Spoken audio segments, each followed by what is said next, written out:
stalking. So call Maria, her show is killer. You won't believe it, darling. Good afternoon and welcome to the Maria Sanchez Show. And yes, we're live. We're actually live a little bit earlier, so if you are caught off guard, we try to be adaptable to our guests as much as possible. We're live every day, Monday through Friday from 4 o'clock, but then every now and then we're going to throw you some curveballs, especially if we're broadcasting live from some events, which we're going to let you know about next week, because we will be. Well, one you need to mark your calendar for is Tuesday, November 2nd. We're going to be live from the Government Center from 8 p.m. till about midnight with the election returns and results for Ventura County, and then of course for the state and then nationally. So you mark your calendars for that. And then we're going to be live at other events. Boy, we've got a lot coming up, including President George W. Bush, 43. He's coming to the Reagan Library next month, and we're going to be simulcasting and broadcasting live from the Reagan Library as well. So just, kind of check into our website every now and then. You'll see upcoming events. And we're probably 85% to the website. We're moving over archives of things that we've done since August this past summer, September, and almost October. So be patient, but keep checking back and so you're going to find new material there. So now we are about the county, by the county, and for the county. However, the county wants to know about other things other than just what's going on in the 805 area code. And for that reason, we are going to stray a little bit with some life lessons. So we're pleased to welcome Patricia DiVecchio. Patricia is a business strategist, and she's visiting with us about her new book called Evolutionary Work. And we're going to quick show you, well, this is my cover, and then Rodney's going to show you the cover of the book right there on the screen. And Patricia is from the East Coast, and she was doing a Southern California tour, and we thought, what the heck, let's just take full advantage of your time here in the beautiful city of and the county of Ventura. So thank you for joining us. You're welcome. Pleased to be here. Now, Evolutionary Work, your subtitle is Unleashing Your Potential in Extraordinary Times. Right. That would be now. That would be now. I think the book is very timely. I would say. I think it's really a time of transition for a lot of people. There are a lot of people really looking for what's next, looking for their purpose, looking for the work that really means something to them. And before we get into your tools, 7, let's talk a little bit about, because we had a conversation prior to this chat now, that this book is about 15 years in development. That's a long time. That's a long time. So your timing's interesting in that regard, because Yes. it's like some people say, in this economy, I don't know, and then we're going to talk a little bit about custom publishing too, because I know that was part of the process as well, Right. which is another one of our missions with our program, is to provide inspirational stories. Yours is one as well. Right. So let's go into evolutionary work and what do you mean about that, and then we'll go into the 7 tools briefly. Okay, sure. And maybe I can say a little bit about that 15-year Yes, well, time in fact, go period. back to that first. Yeah. This work is work I've been doing for a long time with clients. So that 15 years is really the time period that I've been working through this work and developing it and evolving it myself. I always call myself the first student of this work, that it really does teach me. And it's evolved over the years. This is, I always say, my 3rd version of the book, but it's the version. It's the version that I really knew was going to be the one that would get published. So when I started this version, it meant a lot. It really meant a lot. I really put my heart and soul into the process. And then the end result of publishing it, to be honest, was a lot more work than I thought it would be. Really? But these days I tell everyone, if you have a book in you, write it. It has really changed the way I see myself, the way I see my work, the way I can get my work out to a much larger audience. It's given me more confidence. So I'm thankful. What does this book, to whom are you talking to? Now, I agree with you. Everybody has at least a story in them. So we all have a book, but you actually had the guts to do it. Because I keep thinking, my book hasn't been finished yet. I'm still a work in progress. So if I stop now, who knows what's ahead for the next 25 years or so, God willing. Yeah, very true. So this is geared towards, in other words, somebody who's watching us today, and they say, oh, it's not for me. Who is it for? I say it's for anyone who's in transition in life or in work. I believe that we're all unique, and we all have what I call as a unique composite of skills and talents. And the more we can use that composite of skills and talents, the better the match we can make to the marketplace, the more we're going to find work that fits our skills, that match up against who we are, that we're passionate about, and that ultimately, as I say, feeds the pocketbook and the soul at the same time. So anyone in transition, and that's a lot of people these days. But it's not just about employment. No. Right. No. So because you could apply it to relationships, to family, to friendships. To life itself. Okay. To growth. It's really about growth. It's really about expanding the way you see yourself, because I think we're all more than we think we are.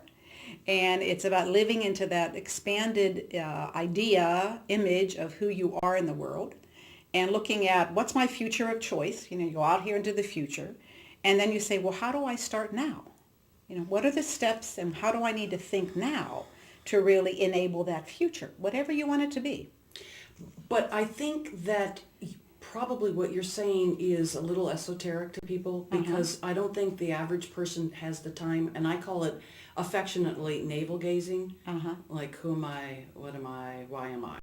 So can we get a little bit more tangible in terms of, because I'm afraid that people might be thinking, well, I don't have the time to sit there and go, and, be self-reflective. Right. So what might be some signs or signals that this is for you? Well, first let me say the book is very practical. It's a guidebook. It's very practical.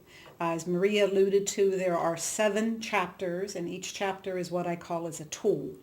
And it's a tool to develop. There are exercises in the book to do. So it's really a progression. You do one exercise, you move on. You learn more about yourself, you do an exercise, and you move on. So it's for someone who really knows they want to change. Okay. And willing to do the work to change. Right. Now, I've heard it said that people don't change, but our thinking changes. How do you feel about that? Or our thinking can change? Our thinking can definitely change. And I believe as we change our thinking, we can then in turn change our behavior. Okay. Because it's linked. But it starts with thinking. Okay. That if I have an image of myself, then I act based on that image of myself. But if I can expand that image and realize I have more choices than I thought I ever had, that I could be doing this kind of work or this kind of work or leading this kind of life, I have a lot of choices. So my thinking can change, and then my behavior can change. Now, something that you say early on, which I really appreciated, is that we are more than we think we are. Right. And that I thought was really profound, because we're limited only by ourselves. I understand that. But you also talk about how we're so unique that if we don't do what we're set on this earth to do, no one's going to do it, because that's our mission. That's our path. And that's pretty powerful. I believe that. I really do believe that. Now, why do you think we sell ourselves short? I think there are many reasons. I think we like being comfortable, for one, and change isn't always comfortable. We like being like others. And if others in your world aren't changing, and here you are changing, that can really cause a disconnect between you and that other person. You may, change friendships over time because the people in your life aren't changing. And it's a risk, in a sense. And I always think of risk like a muscle. And it's a muscle that the more you risk, the more you build the muscle, and the more you can do. It's like the more you act on your fear, the less fearful fear becomes, in a sense. Oftentimes, I think people think of risk, though, as being dangerous, taking a risk, skydiving, or risky behavior, if you will. But you're not saying risk in that definition of the word. Not at all. To me, risk is, in a way, it's about doing something different than you've done before. It's small risk. So you're saying, basically, though, dare to be different, or dare to do things differently. Right. Okay. But do it over time. Right. To me, we don't change overnight. We change over time. And something that you alluded to is that, and I've experienced it personally, is that change creates change. And so, and in my own life, I've been X way with my family of origin, and with my children, and with my girlfriends. And I've been making some changes this year, 2010. And a lot has changed with all of those facets in my life. It's almost like one change begets another. So it's in a sense sort of be ready for that. Right. Although, as you mentioned too, if people change as well, then it's a dynamic. It's not static. It's not Right. just one. But change creates change. That's for sure. And I Yeah. I can speak Yeah. from personal experience on that. And like you say, I can see why it might be scary to people because you don't necessarily know what change is going to happen, but Sure. it does. It does happen. Yeah, it's the unknown, I think, that we're afraid of. There's We're the afraid fear. of not knowing what's coming next. And when we get back to our next segment, we'll take a quick break. We're going to go just briefly into the 7 tools, and then I also want you to speak about what you think about fear, Sure. because that's also a very interesting take. We're visiting with Patricia DiVecchio, and she's the author of the book Evolutionary Work: Unleashing Your Potential in Extraordinary Times. And as she said, it's a handbook so that you actually fill in things and answer questions and make contracts, etc. You're watching the Maria Sanchez Show on KADYTV.com. We'll be right back.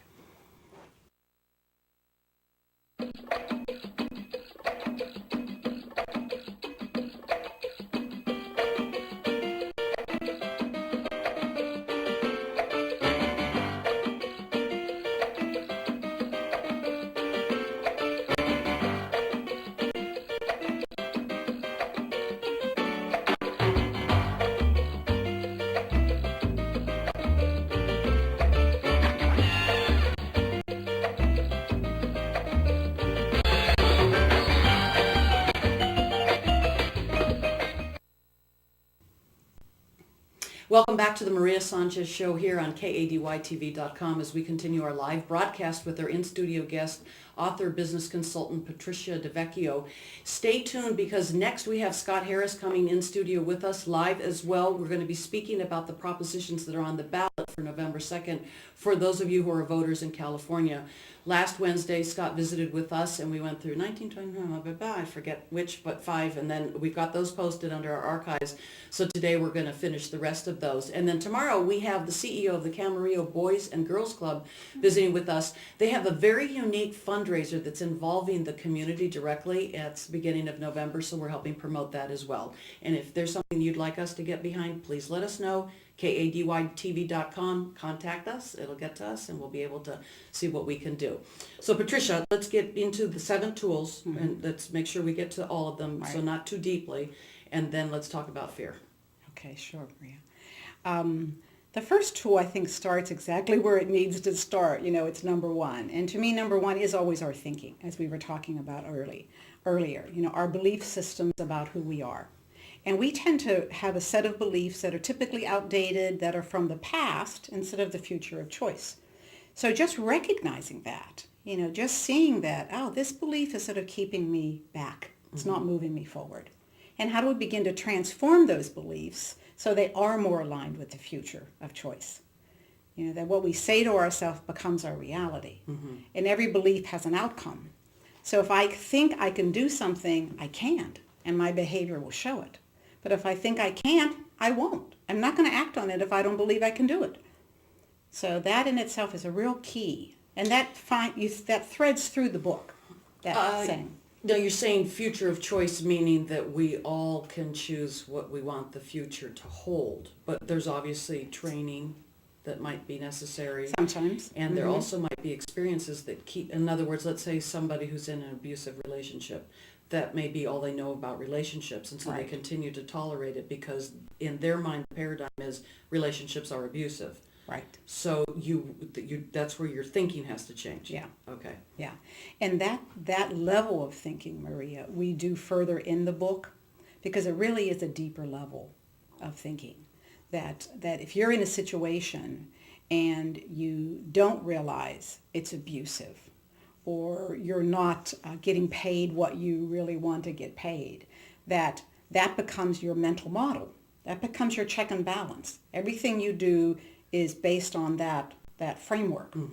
So it's changing that framework, which is a bit of a deeper take on the work. So that comes a bit later. Okay. So Yeah. that's 1. 2. That's one. Tool is about what I mentioned before, our unique composite of skills and talents. That we are all our experience, our education, but we're also our passion, our desires, our dreams, you know, what we want in life. We're many, many things. And it's like a puzzle. In fact, in the book, there's an exercise that shows a blank puzzle.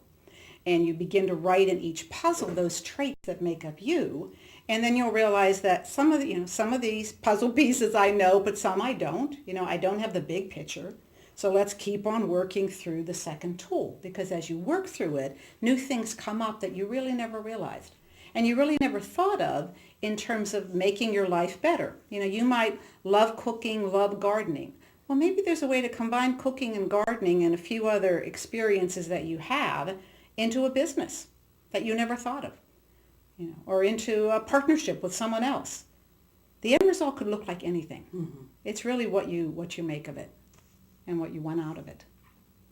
And mm-hmm. 3, I'm just going to let you roll so that Yeah. we get to them all. We're going to run out Okay. of time. So 3 is I call the tools of the self, because unless you're really strong, unless you have the confidence and courage to change, it's going to be very difficult. So these tools of the self are things like self-awareness and self-assertiveness and self-responsibility and self-discipline. And these lead to self-esteem and self-respect. We don't naturally gain self-esteem and self-respect unless we have that first level of tools. But then if we go even further, there's a flip side called self-sabotage. Because we can work against ourselves, and we often do mm-hmm. work against ourselves. So it's really recognizing which of these tools do I need to work on?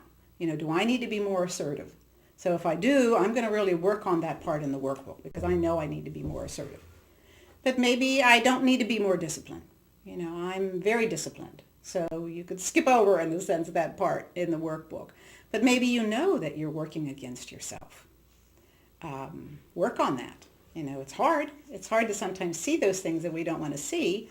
But I always say the truth sets you free, and it's true. It's true.